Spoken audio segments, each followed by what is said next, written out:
রাত এখন 9:08 আর এই সময় জোয়ার চলছে বলে জলের ঢেউটা কিন্তু একবার দেখুন। এই ঢেউটার জন্যই কিন্তু দীঘা দেখতে আসা। মন্দির তো সকালবেলা দেখতে তো খুব সুন্দর লাগে, কিন্তু এই রাত্রেবেলা কি লাগলো।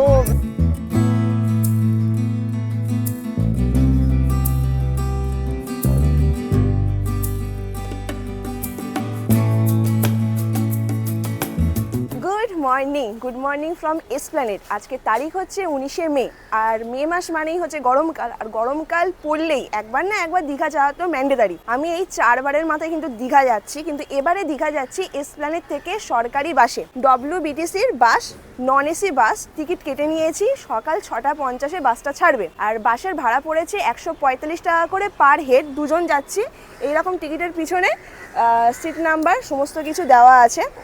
ভেবেছিলাম যে হাওড়া থেকে তাম্রলিপ্ত এক্সপ্রেসে যাব, কিন্তু তাম্রলিপ্ত এক্সপ্রেস যে পরিমাপে রিশিডিউল হয় তার থেকে বরঞ্চ এই বাসই ভালো। আমরা তো নন এসি বাসে করে যাচ্ছি, এছাড়া এসি বাসও আছে, তারপরে অনেক ধরনের লাক্সারিয়াস বাসও আছে। সেই বাসে করে কিন্তু সহজে পৌঁছে যেতে পারেন দীঘা। আমি টাইমিংগুলো কিন্তু দিয়ে দেবো সরকারি বাসের স্ক্রিনে। এবারে যদি আপনারা লাক্সারি বাস চুজ করতে চান তাহলে কিন্তু রেড বাস অ্যাপ থেকে টিকিট কেটে নিতে পারেন। এই যে দাঁড়িয়ে আছে আমাদের দীঘাগামী বাস, এই বাসে করে পৌঁছে যাবো দীঘা।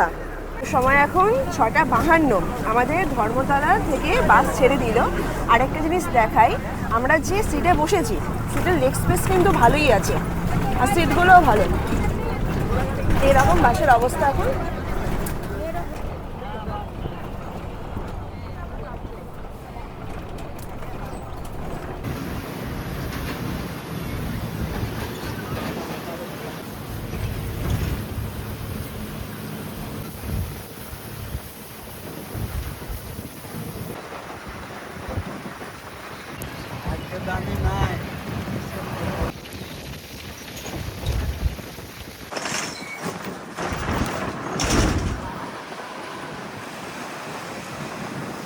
তো সময় এখন সকাল 11:30। চলে আসলাম দীঘাতে। আমাদের WBTCর গাড়ি নামিয়ে দিয়েছে ওল্ড দীঘাতে।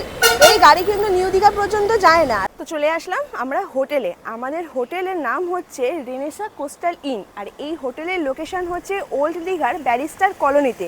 ওল্ড দীঘাতে আমাদের যেখানে নামিয়েছিল ওইখান থেকে একটা টোটো বুক করে চলে আসলাম আমরা হোটেলে। আপনারা যদি টোটোতে ম্যাপ লোকেশনটা দিয়ে দেন হোটেলে, ওনারাই কিন্তু পৌঁছে দেবে। আর আমি এই হোটেলের ম্যাপ লোকেশনটা ডেসক্রিপশন বক্সে দিয়ে দেবো। খুব গরম এইখানে, চলুন আগে গিয়ে রুমটা দেখাই। এই হচ্ছে আমাদের হোটেল রেনেসা কোস্টাল ইন, আর এই হচ্ছে হোটেলের বিল্ডিং। আর হোটেলের সামনে বেশ বড়সড় কিন্তু পার্কিং এরিয়া আছে, আর সামনেই আছে রিসেপশন। তো এই হচ্ছে আজকের আমাদের রুম 104, ফার্স্ট ফ্লোরের রুমটা আছে। আর এই হচ্ছে রুমের ইন্টেরিয়ার। আমরা এসি রুম নিয়েছি, আর এইখানে বেড আছে, 3 জন আরামসে হয়ে যাবে। ফোন চার্জ দেওয়ার জন্য সকেট আছে, এই পারে আছে ইন্টারকামের ব্যবস্থা, এইখানে সোফা আছে, এই পারে কাভার্ড আছে, এই পারে এইরকম টিভি আছে, আর এখানে একটু জিনিসপত্র রাখার জন্য ব্যবস্থা আছে, ডাস্টবিন দিয়েছে। এবারে আমাদের যে রুম, এই রুমের সাথেই আছে অ্যাটাচ ব্যালকনি। কোথায়, এই হচ্ছে অ্যাটাচ ব্যালকনি। এইখান থেকে এইরকম কিছুটা ভিউ। এবারে বাথরুমটা দেখিয়ে দিই। বাথরুমে ঢোকার আগেই সামনে আছে আয়না, এখানে আছে ইলেকট্রিক কেটেল। যারা শীতকালে আসবেন তাদের জন্য কিন্তু খুবই ভালো। আর এই হচ্ছে বাথরুম। শীতকালের জন্য গিজার ফেসিলিটিস আছে, এখানে আছে ওয়াল মাউন্টেড কোমোড, এই পারে আছে আয়না আর বেসিন। আর এইখানে শ্যাম্পু, সাবান, তারপরে চায়ের সমস্ত কিছু সামগ্রী দেওয়া আছে। তো সময় এখন দুপুর 1:30। চলে এসেছি আমাদের হোটেলের সুইমিং পুলে। এবার সুইমিং পুলের লোকেশনটা দেখিয়ে দিই। এই আমাদের হোটেল, সামনেই ছিল রিসেপশন এরিয়া, ঠিক এই পাশেই আছে সুইমিং পুল। আর এই সুইমিং পুলের টাইমিংটা দেখায়। এই সুইমিং পুলের টাইমিং আছে সকাল 8টা থেকে রাত 8টা পর্যন্ত। এছাড়া কিছু রুলস রেগুলেশন আছে। আর সুইমিং পুলে নামতে গেলে কিন্তু সিনথেটিক জামা কাপড় পরে নামতে হয়, এটা কিন্তু সমস্ত হোটেলেই এই নিয়মকানুনটা থাকে। আর যদি আপনারা সমুদ্রে স্নান করে যদি সুইমিং পুলে আসেন তার কিন্তু কোনো নিয়ম নেই, আগে স্নান করতে হবে, সমুদ্র থেকে এসে স্নান করতে হবে, তারপর সুইমিং পুলে নামতে হবে। আর এই হচ্ছে আমাদের সুইমিং পুল। এখানে বাচ্চাদের জন্য আছে, আর ওটা হচ্ছে বড়দের জন্য।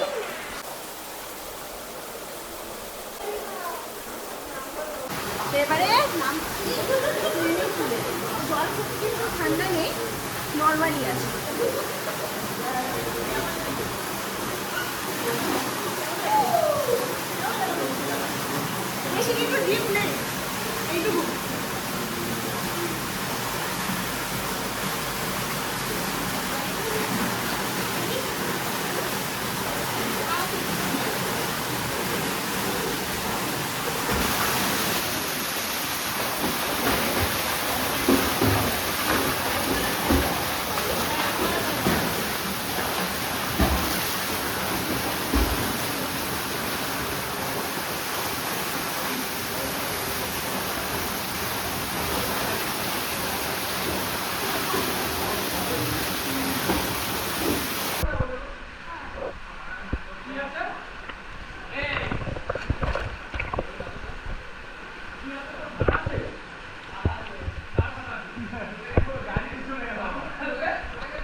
তো সময় এখন ঘড়িতে দুপুর 3:30।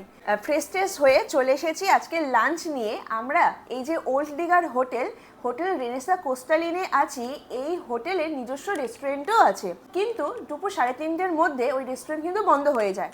যেহেতু আমাদের সুইমিং পুলে প্রচুর সময় কাটিয়েছি, সেই কারণে আমাদের হোটেলেই রুমের মধ্যে দিয়ে গেছে রুম সার্ভিস। তো কি কি আজকে লাঞ্চে আছে দেখাই। আরেকটা জিনিস বলে রাখি, এই হোটেলে থাকা খাওয়ার প্যাকেজ হচ্ছে, সেটাই পরে বলে দেবো। আর প্যাকেজটা হচ্ছে 3 বেলা, 4 বেলা না, 3 বেলার ব্রেকফাস্ট, লাঞ্চ আর ডিনার। তো লাঞ্চে কি কি আছে দেখাই। এখানে দিয়েছে ভাত, তার সাথে দিয়েছে পেঁয়াজ, লঙ্কা, লেবু, এইখানে আছে বেগুন ভাজা, তার ওপরে এটা পোস্ত বড়ি, এটা পোস্ত বড়ি ভাজা দিয়েছে। এইখানে দিয়েছে চিপস, এই পারে আছে ডাল, এটা ফুলকপি আলুর সবজি, ভালোই কিন্তু গ্রেভি আছে, ভালো সেন্টও বেরোচ্ছে। এইখানে আছে আচার, আর এই পারে আছে ফিশ কারি। একদম বাঙালি খাবার দাবার। ডালটা কিন্তু বেশ ঘনই আছে, করে ফেল ঘন ডাল, তার সাথে লেবু, আর একটু নিয়ে নিচ্ছে এখানে ফুলকপি। তো ফুলকপির কষাটা কিন্তু বেশ ভালোই গন্ধ দিচ্ছে, আর সেই রকম কিন্তু পরিমাপও দিয়েছে। ফুলকপিটা না দারুণ টেস্ট করেছে।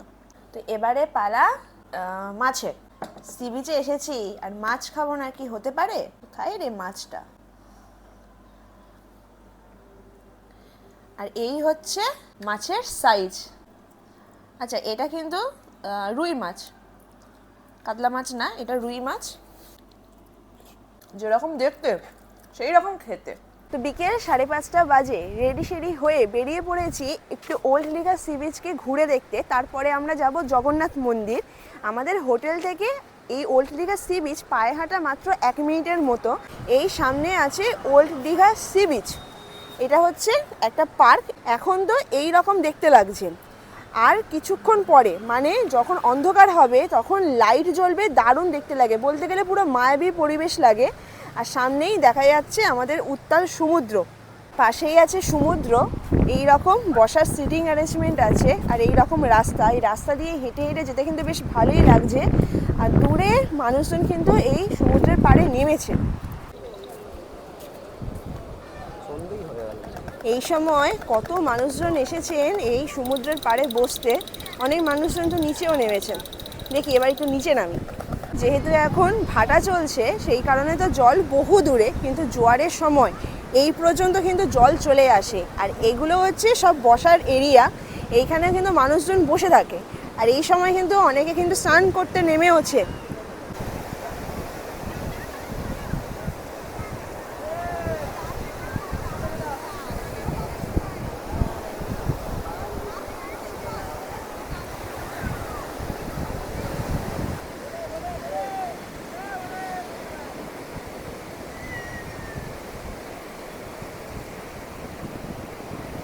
দীঘা আমাদের বাঙালিদের কাছে এমন একটা ইমোশনের পজিশনে আছে, যতবারই মানুষ দীঘায় আসে না কেন ততবার দীঘার সমুদ্রকে নিজের মতো করে আনন্দ করে।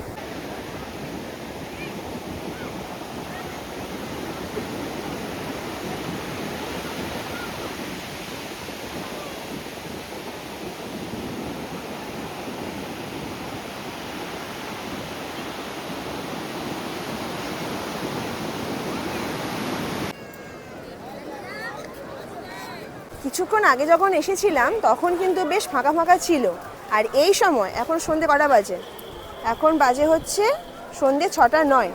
এই সময় কিন্তু বেশ ভালো মতো কিন্তু ভিড় বাড়ছে। এছাড়া এরকম খাবারের দোকানও বসেছে, তারপর কিছু কিছু কেনাকাটিরও দোকান বসেছে, মানে সবে দোকানগুলো বসছে। আর কিছুক্ষণ পরে আসলে কিন্তু পুরোপুরি ভর্তি হয়ে যাবে। তো ওল্ড দীঘাতে বেশ কিছুটা সময় কাটিয়ে এখন যাচ্ছি দীঘার জগন্নাথ মন্দিরের দিকে। আবার কিছুক্ষণ পরে মানে জগন্নাথ মন্দির ঘুরে টুরে আবার কিন্তু ওল্ড দীঘায় যাবো, কারণ সন্ধ্যেবেলা ওল্ড দীঘাটা বেশ ভালো মতোই জমজমাট থাকে। আর দীঘার জগন্নাথ মন্দির হচ্ছে ঠিক ওল্ড দীঘা আর নিউ দীঘার ঠিক মাঝখানটায়। আমরা তো হেঁটে হেঁটেই যাচ্ছি, এছাড়া কিন্তু টোটো আছে, এই টোটোয় করে যাওয়া যায়। এবারে দীঘার এই যে টোটো সার্ভিসগুলো আছে এরা কিন্তু বেশ ভালো মতোই কিন্তু মুরগি করে, বিভিন্ন টাইপের কিন্তু টাকা বলে। তো আপনারা একটু বার্গেনিং করে নেবেন। আর হাঁটতে হাঁটতে চলে আসলাম জগন্নাথ দেবের মাসির বাড়ি, মানে দীঘার জগন্নাথ দেবের মাসির বাড়ি, যেটা আগে হচ্ছে আসল বাড়ি ছিল। তো সেইখানে চলে আসলাম। তো এখানে লেখা আছে মাসির বাড়ি, আর ভেতরেই আছে। চলুন এখানে ঢুকি এবারে।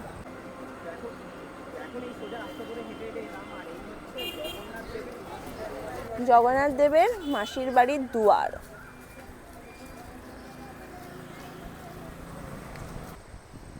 হাঁটতে হাঁটতে চলে আসলাম জগন্নাথ দেবের মাসির বাড়ির সামনে। এই হচ্ছে মাসির বাড়ি, আর ঠিক এই পাশেই আছে রাধাকৃষ্ণর একটি মন্দির।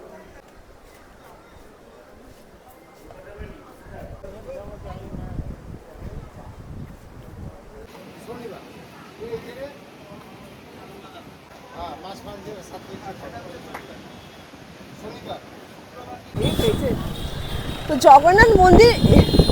জগন্নাথ দেবের মাসির বাড়ি থেকে এখন জগন্নাথ মন্দিরের দিকে হেঁটে হেঁটে যাচ্ছি। আর এই সময় শুরু হয়ে গেছে ঝড়, আর তার সাথেই চলছে বৃষ্টি। আবার ছাতাটাও আনেনি। আগে মন্দিরের ভেতরে গিয়ে ঢুকতে হবে, তা না হলে পুরো বৃষ্টিতে ভিজে যাব।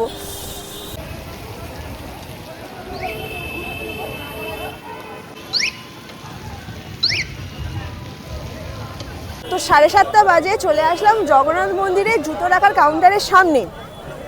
তো এই হচ্ছে জুতো রাখার কাউন্টার। এখানে জুতো রেখে আর মন্দিরের ভেতরে প্রবেশ করতে হয়।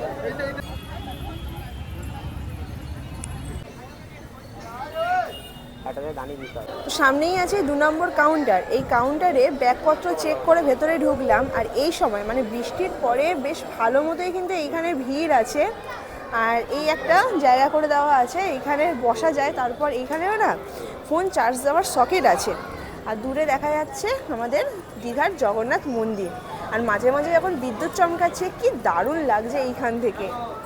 তো এই জায়গাটায় আর এই জায়গাটায় আছে পা ধোয়ার জায়গা। পা ধুয়ে মন্দিরের ভেতর প্রবেশ করতে হয়, কিন্তু বৃষ্টির পরে এইখানে কিন্তু বেশ ভালো মতোই জল পড়ে পুরো স্লিপারি হয়ে আছে। পাও ধোয়া হয়ে যাচ্ছে, কিন্তু দেখে দেখে ওর হাঁটতেও হবে। তো মন্দিরের 2 নম্বর গেট থেকে ব্যাগপত্র স্ক্যান করিয়ে ঢুকলাম। ফোন কিন্তু মন্দির চত্বরের মধ্যে অ্যালাউ আছে, কিন্তু গর্ভগৃহের মধ্যে ফোন বের করা যায় না। মানে ফোন নিয়ে ঢোকা যায়, কিন্তু ফোন বের করা যায় না। আর এই সময় মানে এক পশলা বৃষ্টি হয়ে যাওয়ার পরেও জগন্নাথ মন্দিরের ভিড় কিন্তু কমেনি। চারিদিকে কিন্তু ভিড়ে ভিড়। আর মাঝে মাঝে এই মন্দিরের পিছনে যখন বিদ্যুৎটা চমকাচ্ছে কি দারুণটাই দেখতে লাগছে এইখান থেকে।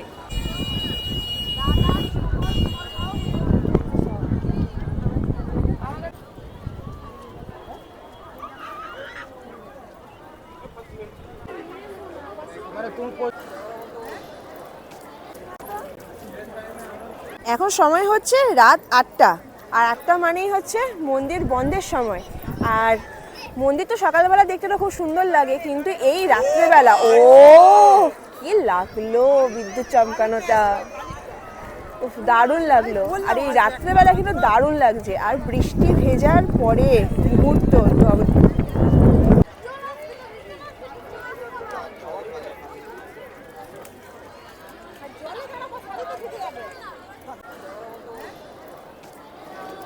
তো মন্দির থেকে বেরিয়ে গেলাম। এখন চলে যাচ্ছি যাব হচ্ছে ওল্ড দীঘা মার্কেট। বৃষ্টি তো শুরু হয়ে গেছে, এবার বৃষ্টি যদি বেশি আসে তাহলে কিন্তু হোটেলে চলে যাব, আর মার্কেটটা ঘুরবো না। আরেকটা জিনিস লক্ষ্য করে দেখলাম, এবারে মন্দিরের বাইরে শাঁখার স্টলও দিয়েছে, আবার খাজার স্টলও আছে। 100 টাকা করে 50 টাকা করে খাজা কিন্তু এখানে বিক্রি হয়। আর আমার তো সব থেকে বেশি ভালো লাগে পুরীর নৃসিংহ সুইটসের খাজা। পুরীতে যেরকম নৃসিংহ সুইটস, তারপরে গাঙ্গুরাম, আরেকটা হচ্ছে কাকাতুয়া, এই 3খানা সুইটসের দোকানের খাজা কিন্তু খুবই বিখ্যাত। আমার তো নৃসিংহ ভালো লাগে। এবার আপনাদের কোন সুইটস দোকানের খাজাটা ভালো লাগে একবার কমেন্ট করে জানাবেন তো। তো হাঁটতে হাঁটতে চলে আসলাম ওল্ড দীঘার মার্কেটে। এইগুলো হচ্ছে সব কাজুর মার্কেট। এছাড়া কিছু কিছু এবং খাবারের দোকানও কিন্তু বিক্রি হয়। ডিনার টিনারগুলো এখানে বিক্রি হয়, সকালবেলা ব্রেকফাস্টও এইখানে বিক্রি হয়। এছাড়া কেনাকাটিরও কিন্তু দোকান আছে। আর যত মাছ ভাজার দোকান আছে সব হচ্ছে এই বাস সাইডে। আর প্রায় হচ্ছে এখন 9:45 বাজে, এখনও ওল্ড দীঘার মার্কেটে কিন্তু জমজমাট আছে।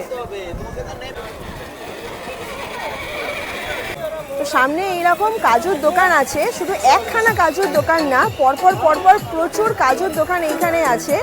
আর এই যে ভেতরে যে মার্কেটটা আছে, এই মার্কেটের মধ্যে নানান ধরনের জিনিস কিন্তু পাওয়া যায়।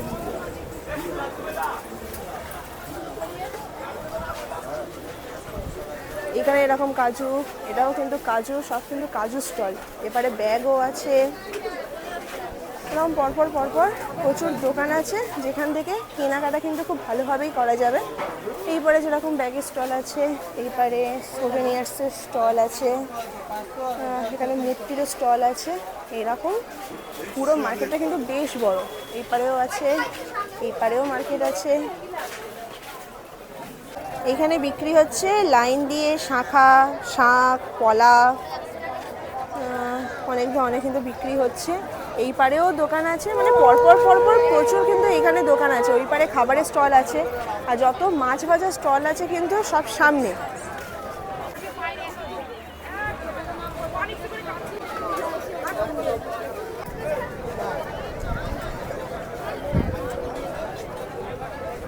এই ওল্ড দীঘার মার্কেট এতটাই বড়, ঘুরতে ঘুরতে কিন্তু বেশ খানিকটা সময় চলে যাবে।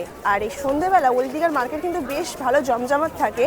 তাই নাইট লাইফ এনজয় করার জন্য বা মার্কেট লাইফ এনজয় করার জন্য ওল্ড দীঘা কিন্তু বেস্ট নিউ দীঘার থেকে।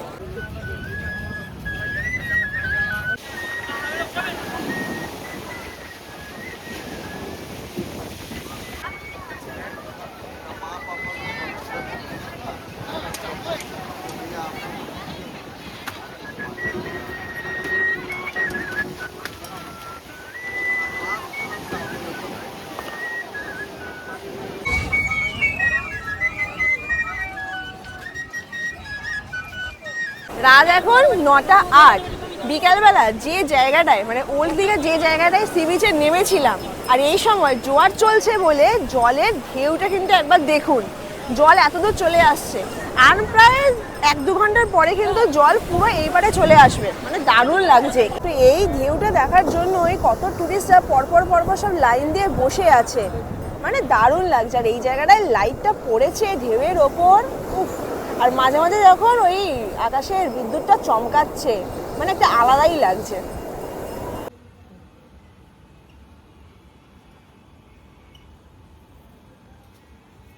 তো সময় এখন রাত 10টা। চলে এসেছি আমাদের হোটেলেরই রেস্টুরেন্টে।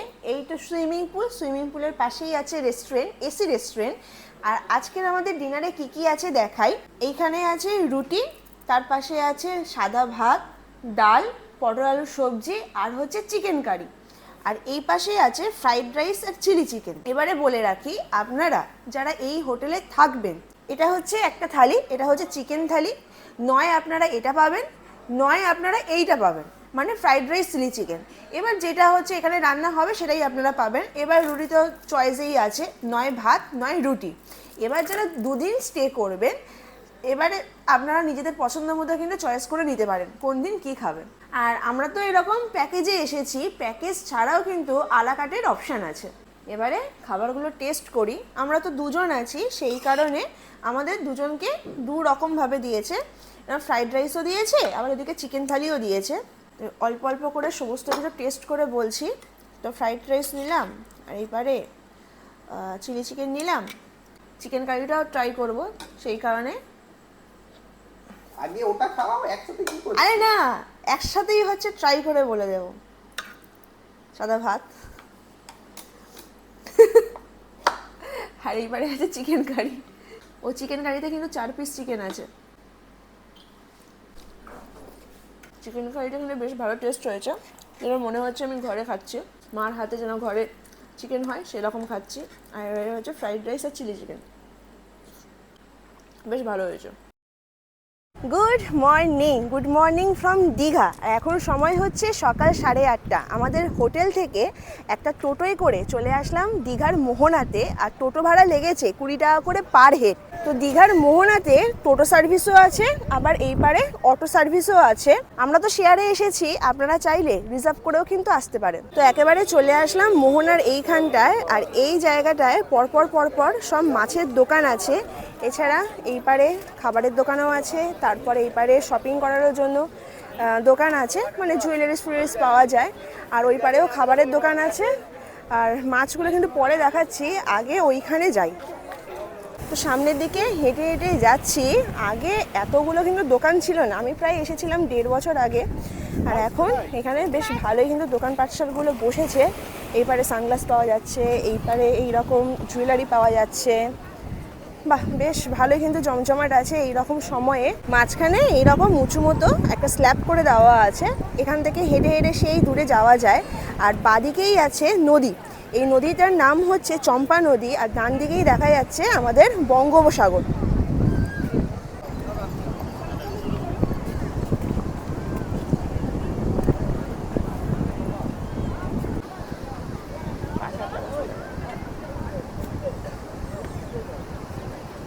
এই সময় তো জল এই পর্যন্ত নেই, কিন্তু জোয়ার হলে এই যে সমুদ্রের জল পুরো এই পর্যন্ত চলে আসে। সেই কারণে দেখুন এখানে জলও আটকে আছে।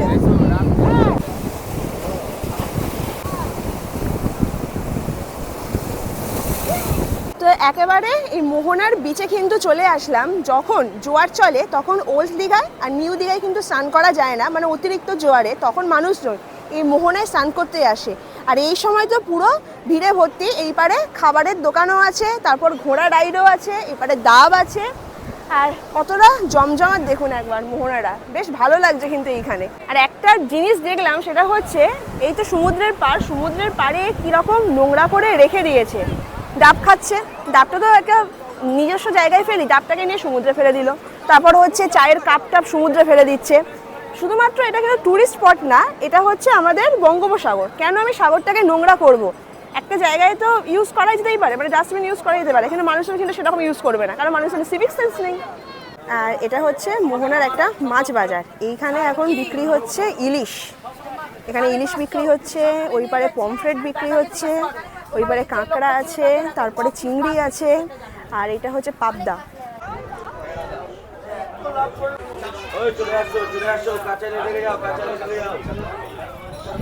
আর এইখানে বিক্রি হচ্ছে শুটকি মাছ। পরপর অনেকগুলো কিন্তু মাছের দোকান আছে, শুটকি মাছ আছে, এমনি মাছ আছে। মানে নদী থেকে সমুদ্র থেকে যে মাছটা ধরে নিয়ে আসে সেই মাছটাই কিন্তু এই মোহনাতে বিক্রি হয়। আর এখানে যেসব ইলিশ মাছ বিক্রি হচ্ছে এগুলো কিন্তু আপনারা বাড়িতে প্যাকিং করেও নিয়ে যেতে পারেন, ওনারা খুব ভালো করে কিন্তু প্যাকিং করে দেয়।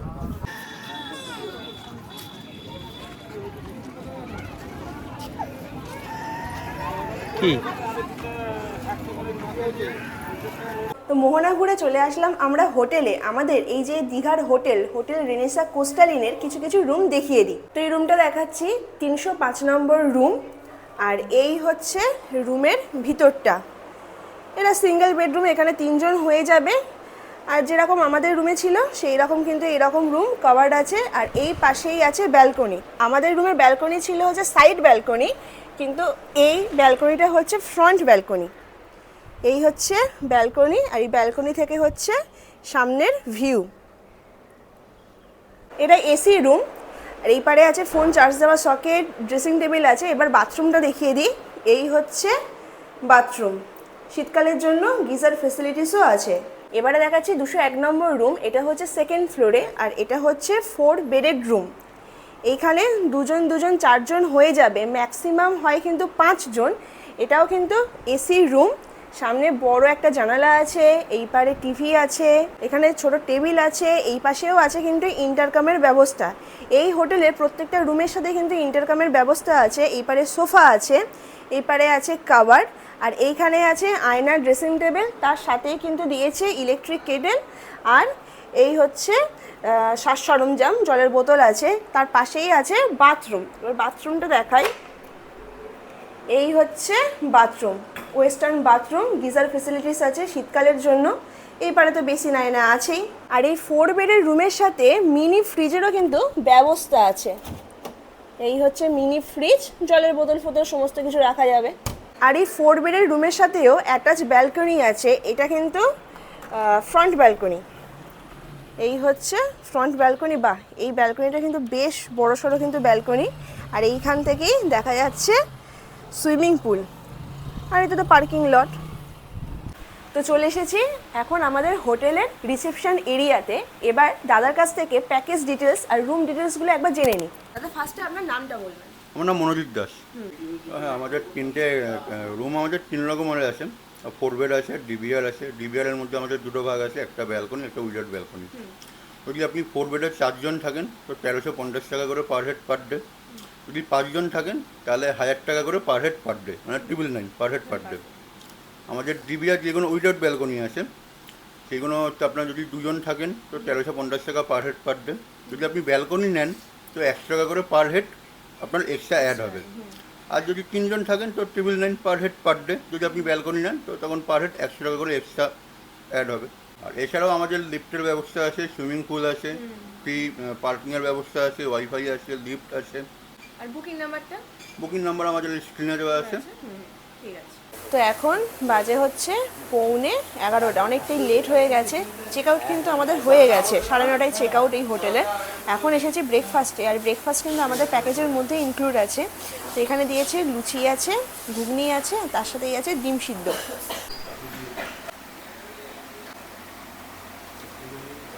তো এখন সময় হচ্ছে সকাল 11টা।